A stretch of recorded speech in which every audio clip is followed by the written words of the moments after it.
Seminar hall में मौजूद तमाम असातिज़ा इकराम, प्रिंसिपल सर और तमाम पीजी स्कॉलर्स, अस्सलामु अलैकुम। आज मेरा ये पीपीटी प्रेजेंटेशन है जिस हवाए मुहित पर, इस पर मैं बात करूँगा। इसको तैयार कराने में मेरे उस्ताद मोहतरम जनाब डॉक्टर तनवीर आलम साहब का बड़ा रोल रहा है। उन्होंने सारी जो थीम्स हैं इसमें उन्हीं के हैं। शायद मैं उतना तैयार नहीं कर पाया जितना कि उनकी चाहत थी इस पर, लेकिन मैं कोशिश करूँगा कि इस मौजू को बिलखुसूस जो ख़ास तौर से हमारे जो सिलेबस का पार्ट है उसको कवर करने की कोशिश करूँगा, क्योंकि इसी बहाने अपने सिलेबस को भी कवर करना मकसद है। तो हम लोगों ने शुरू किया है असबाब सित्ता ज़रूरिया को, उसी पर हम लोग बात कर रहे हैं। तो आज मेरी जो गुफ्तगू है वो हवाए मुहित के ताल्लुक़ से। हमने जो इसमें कंटेंट्स रखे हैं वो ये है कि रिलेशन ऑफ ईयर विद असबाब सित्ता ज़रूरिया, डेफिनेशन ऑफ ईयर,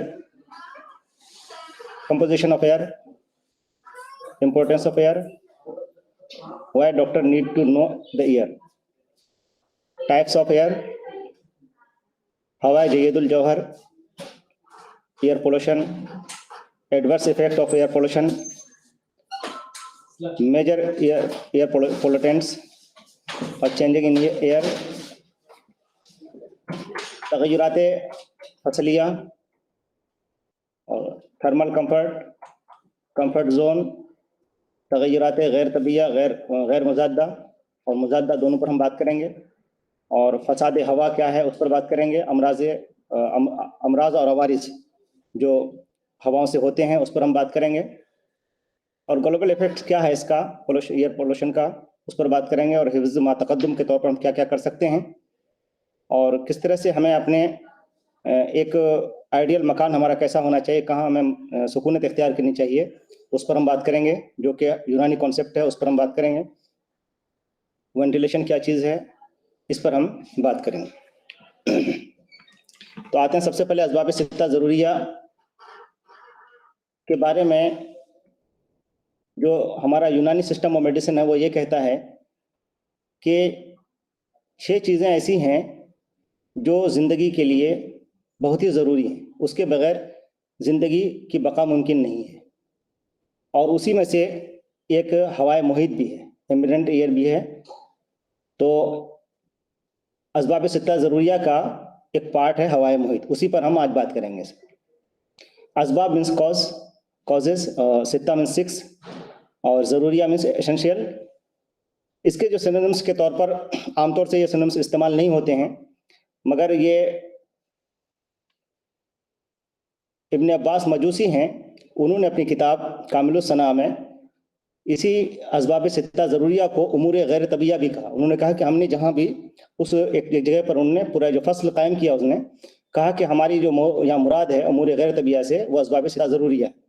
उन्होंने उसकी रीज़न बताई कि जो असबाब सित्ता ज़रूरिया है ये नहीं बल्कि जो उमूर तबिया है, जो उमूर तबिया जिसमें अरकान, अखलात, आज़ा, अरवा और मिजाज, अफ़ाल आते हैं, वो तो हुए अमूर तबिया जिससे बदन इंसानी का तहक़्क़ुक़ होता है।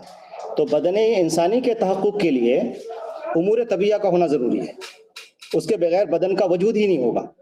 अब उस वजूद की बका के लिए कुछ चीज़ें ज़रूरी हैं जो एसेंशियल हैं, जो असबाब सित्ता ज़रूरिया में हम जिनको पढ़ते हैं। तो उसको देखते हुए कंपैरेटिवली उसके मुआज़ने के तौर पर अगर देखा जाए तो ये उमूर गैर तबिया, यहाँ गैर तबी का माना जो है अब नॉर्मल कंडीशन नहीं है। यहाँ उस टर्म के मुकाबले में उन्होंने इस लफ्ज़ को इस्तेमाल किया और कहा कि जहाँ भी हम यहाँ पर इस्तेमाल करें इस मौजू में, खासतौर से असबाब सित्ता ज़रूरिया के तौर पर, तो वहाँ पर हमारे गैर तबिया से मुराद हुए असबाब सित्ता ज़रूरिया ही। अब हवा की क्या तारीफ की है अतिबा ने, उसको हमने यहाँ रखा है। अबू सहल मसीह हैं, वो कहते हैं कि हमारे बदन के अंदर सबसे ज़्यादा कोई चीज़ जो मुतासिर करती है वो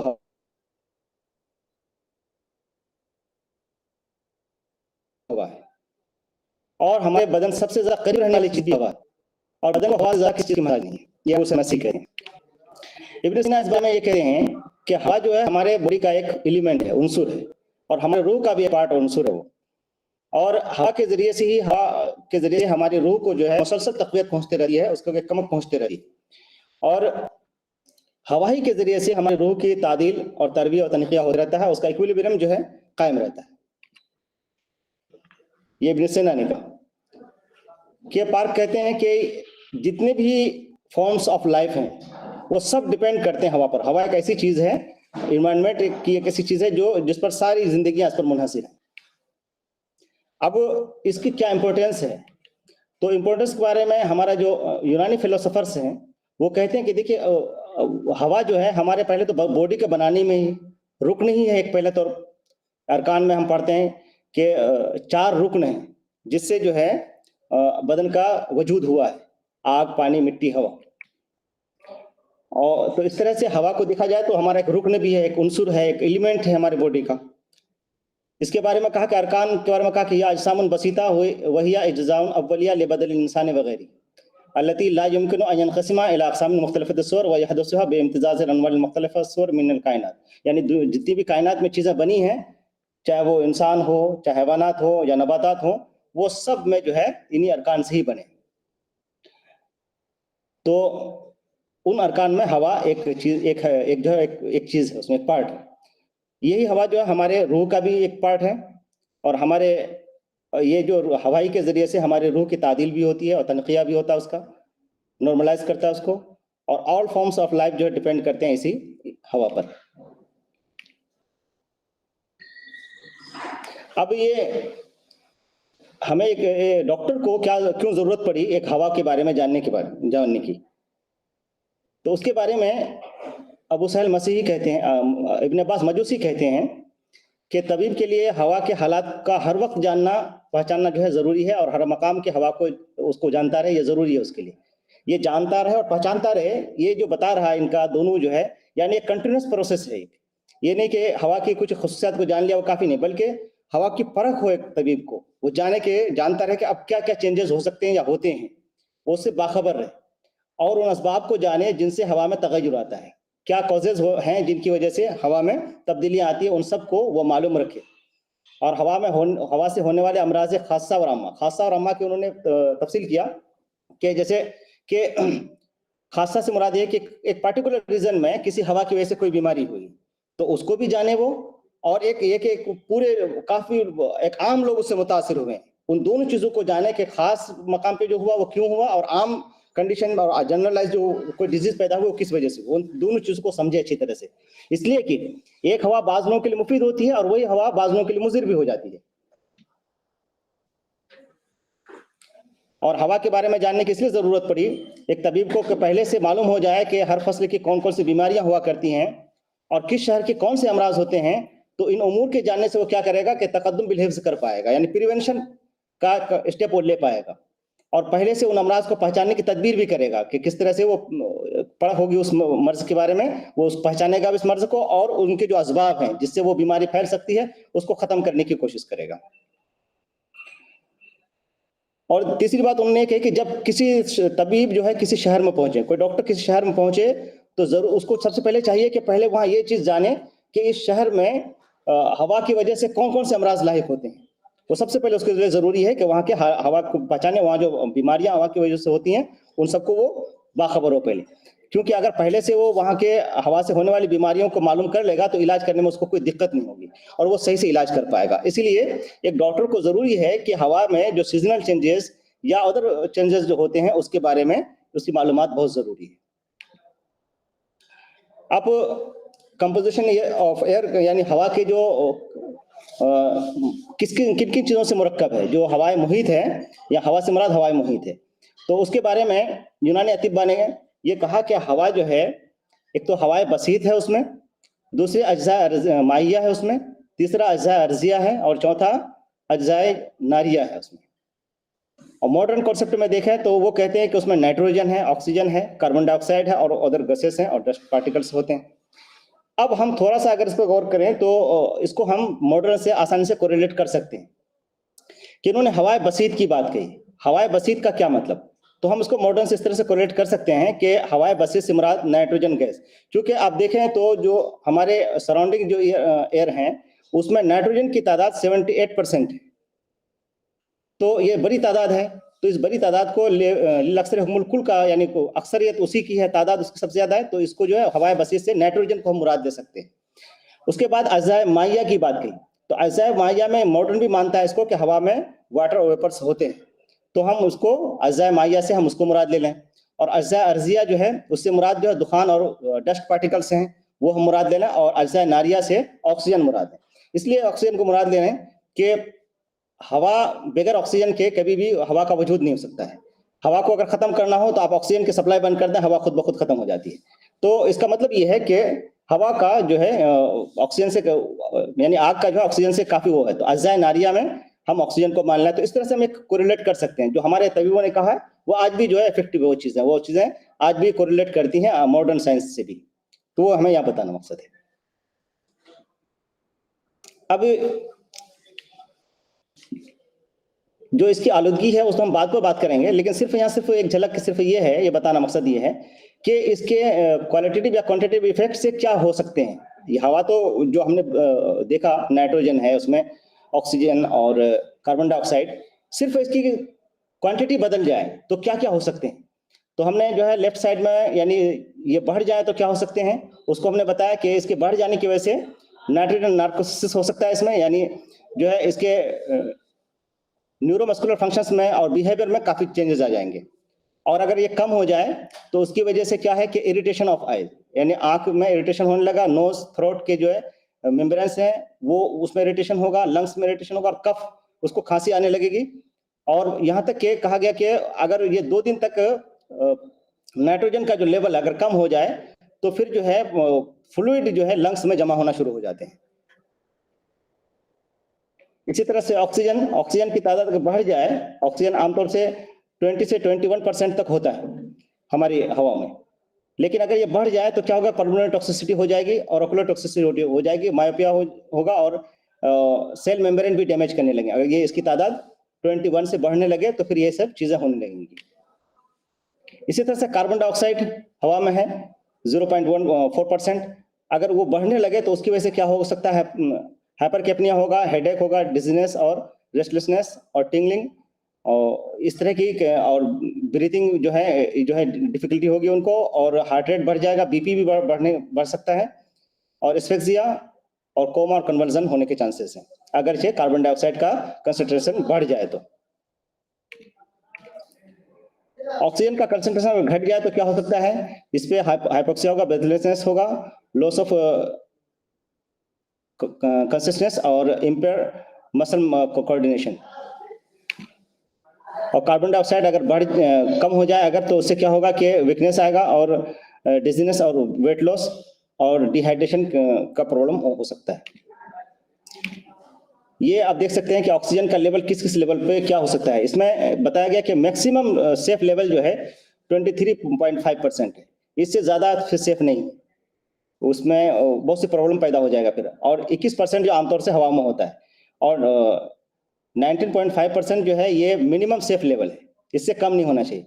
कमी की तरफ आप देखें तो नीचे से जो सेकंड है उसमें बताया गया कि अगर इसका कंसंट्रेशन 6 to 8% हो जाए तो सिर्फ जो है 6 मिनट के अंदर 50% ये चांसेस हैं कि डेथ हो जाएंगे, और 8 मिनट के अंदर 100% ये प्रोबेबिलिटी है कि डेथ हो जाएगा किसी का, अगर इतना कम हो जाए ऑक्सीजन का कंसंट्रेशन तो।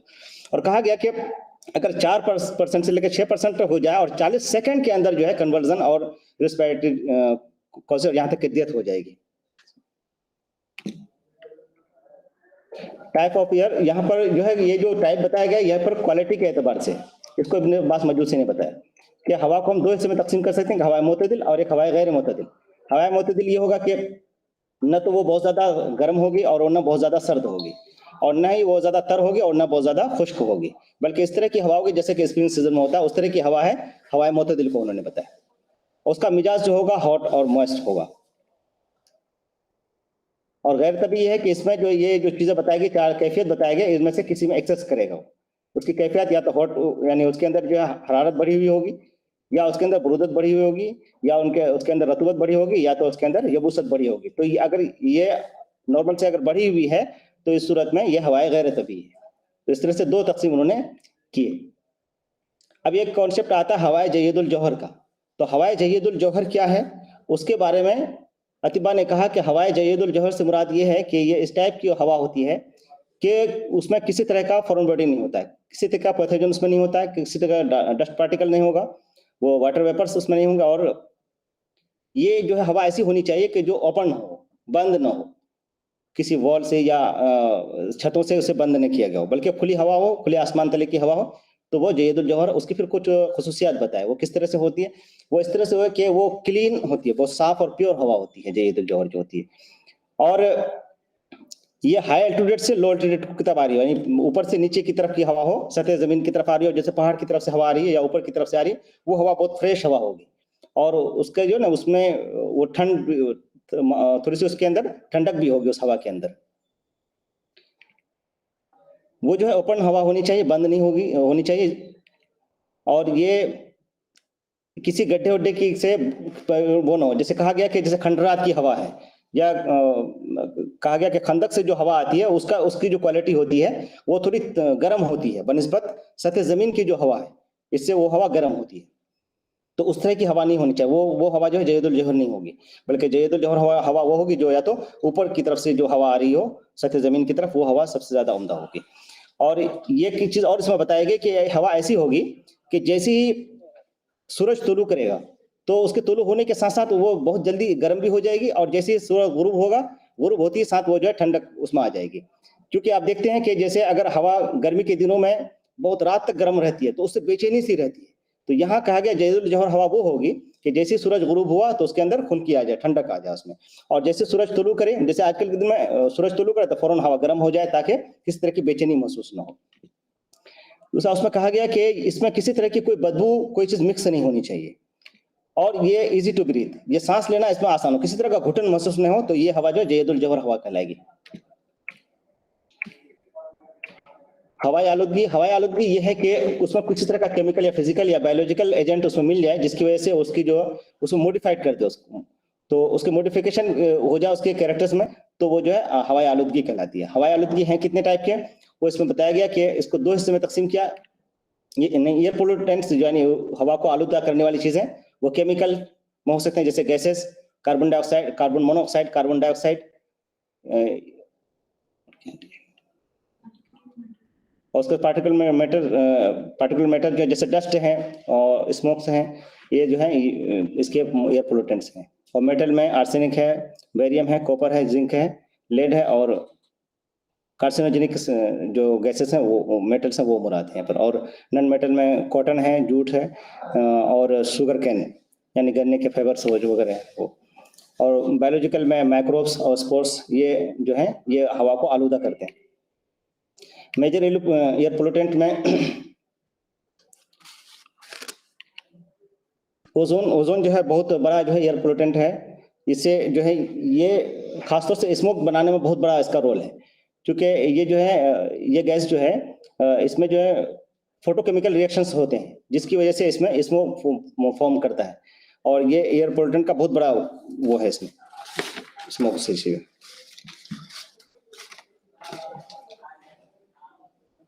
इसको सबसे पहले स्मोक का जो इफेक्ट जो इंसानी बॉडी पर सबसे पहले इसको लॉस एंगल और स्मोक ने पता किया। और अगर ये ओजोन का जो है कंसंट्रेशन बढ़ जाए अगर हवा में, तो उसकी वजह से कितने तरह की परेशानियां पैदा हो जाती हैं, जैसे कि उसमें ब्रीथिंग प्रॉब्लम पैदा होती है, सांस लेने में दिक्कत होती है। और अस्थमा के पेशेंट हैं तो उसको और अस्थमा बढ़ जाएगा, उसको ट्राइगर होगा, एग्रीवेट करेगा उसको। और लंग फंक्शन को जो है ये डिक्रीज करेगा। और बताया गया कि अगर 10 माइक्रोग्राम पर माइक्रो 10 माइक्रोग्राम पर क्यूबिक मीटर अगर ये बढ़ जाए ओजोन का, तो उसमें 0.3% जो है मोर्टेलिटी रेट बढ़ जाते हैं।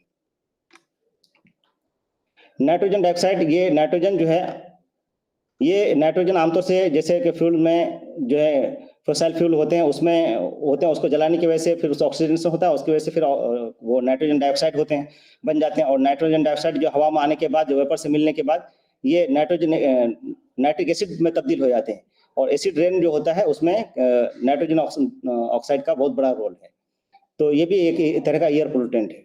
इसकी वजह से भी जो है ब्रोंकाइटिस हो सकता है, और अस्थमेटिक जो चिल्ड्रन है उसको जो है वो ब्रोंकाइटिस में चेंज हो सकता है उसको, और इसकी वजह से जो है लंग्स फंक्शन भी जो है डिक्रीज कर जाते हैं अगर एक लॉन्ग टाइम इसमें एक्सपोजर हो तो। सल्फर डाइऑक्साइड ये भी एसिड रेन का एक वो है कि सल्फर डाइऑक्साइड जो है वो भी वाटर वेपर से मिलकर के जो है सल्फ्यूरिक एसिड बन जाते हैं, और फिर इस तरह से रेन की शक्ल में जब आते हैं तो इसकी वजह से पूरी जो जंगलात तबाह हो जाते हैं, पूरी खेती तबाह हो जाती है। ये सॉइल को और उसको पानी को ये मुतासिर करते हैं, जिसकी वजह से इंसानी जिंदगी काफी मुतासिर होती है इससे। इस सल्फ्यूरिक एसिड की वजह से, ये बढ़ जाने के सल्फर के बढ़ने की वजह से जो है हमारे रेस्पिरेटरी डिजीज जो है बढ़ जाते हैं इसमें, और फंक्शन ऑफ लंग्स जो है ये भी कम हो जाते हैं, और ये कॉज करते हैं आंखों को जो इरिटेट करते हैं ये सल्फर डाइऑक्साइड, और ये रेस्पिरेटरी ट्रैक को में इन्फ्लेमेशन का यही एक जरिया होता है। इसके बाद कार्बन मोनोऑक्साइड ये बहुत खतरनाक गैस है। ये भी जो है फ्यूल्स के यानी व्हीकल्स वगैरह से ये या कारखाने वगैरह से निकलती है गैस जो है, ये करता क्या है कि ये ऑक्सीजन को रिप्लेस कर देता है, जिसकी वजह से वो ऑक्सीजन जो है बदन में जो वाइटल ऑर्गन्स उसको मिल नहीं पाते हैं, जिसकी वजह से इंसान की मौत हो सकती है इससे। कार्बन डाइऑक्साइड को हमने देखा जैसे कि कार्बन डाइऑक्साइड के बढ़ने घटने से कई तरह के प्रॉब्लम हो सकते हैं, जैसे कि रेस्पिरेटरी डिजीज हो सकते हैं उसको, और हार्ट रेट बढ़ सकता है, बीपी बढ़ सकती है, इस तरीके से हमने देखा। ये भी एक तरह का एयर पोल्यूटेंट है। लेड भी जो है इस तरह के फ्यूल में आमतौर से ये शामिल किया जाता है, और इसकी वजह से भी एयर में आलूदगी पैदा होती है। पार्टिकुलर मैटर्स यानी कुछ पार्टिकल्स होते हैं जो जैसे कि वो बहुत छोटे टाइप के पार्टिकल्स होते हैं, जिसकी जो है वो सांस के जरिए से हम जो है वो हमारे लंग्स तक पहुंच सकते हैं, और वहां पर जो है वो प्रिसिपिटेट कर जाएंगे, और उस तरह से वहां पर इरिटेट करेंगे, और कई तरह के रेस्पिरेटरी डिजीज पैदा हो सकते हैं इसकी वजह से। WHO ने बताया कि ये जो पार्टिकुलेट मैटर है ये 60 to 90% होना चाहिए, लेकिन जो जहाँ कुछ बड़े बड़े सिटीज हैं जैसे कोलकाता है, दिल्ली है, जहाँ पर कारखाने वगैरह ज्यादा होते हैं, वहाँ ये तादाद काफी बढ़ी हुई है, और जो WHO ने वो किया है, जो एक रेंज बताया है इन सिटीज में, जैसे कि बॉम्बे है, इस तरह की सिटी में कई गुना ज्यादा बढ़े हैं, तकरीबन 4 गुना तक बहुत ज्यादा बढ़े हुए हैं। वोलेटाइल ऑर्गेनिक कंपोनेंट्स जो हैं ये फिर दो इसमें मीथेन गैस भी शामिल है, इसकी वजह से भी जो रेस्पिरेटरी डिजीज होते हैं। और क्लोरोफ्लोरोकार्बन इसकी वजह से तो ओजोन लेयर को काफी नुकसान होता है, जिसके बहुत से नुकसान होते हैं जो हम आगे बताएंगे इसको। तो ये भी एक तरह का एयर पोल्यूटेंट है।